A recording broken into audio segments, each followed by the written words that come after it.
आमचे रोजचे दिवस तर आता शूटमध्येच चालले, तर आज पण जायचं होतं. नमस्कार मंडळी. सो आम्ही रेडी झालो आणि ॲक्च्युली आम्हाला आज लांब जायचं होतं, थोडंसं मिठेकारला होतं. तर त्याच्यासाठी आम्ही पहिलं लोकेशनवरती पोहोचलं. सकाळीच करायचं होतं आणि त्यांचं नीता हिल रिसॉर्ट म्हणून पण आहे आणि त्यांची आजच ओपनिंग झाली नवीन रेस्टॉरंटची.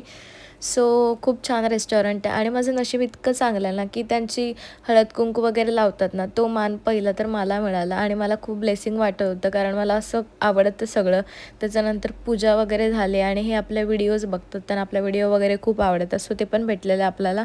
आणि रेस्टॉरंटचं फायनली ओपनिंग झालेलं आहे. जर तुम्ही कधी साळावरे उदंडा रोडला येत असाल ना, तर या रेस्टॉरंटला नक्की व्हिजिट करा, नीता हिल रेस्टॉरंट म्हणून.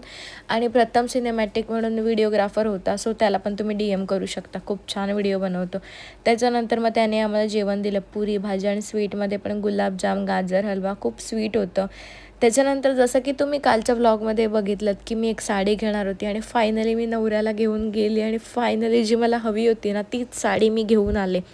सो मी इतकी जास्त खुश होती ना, कारण कालपासून ना 2 दिवस मी घेऊ असंच चाललेलं.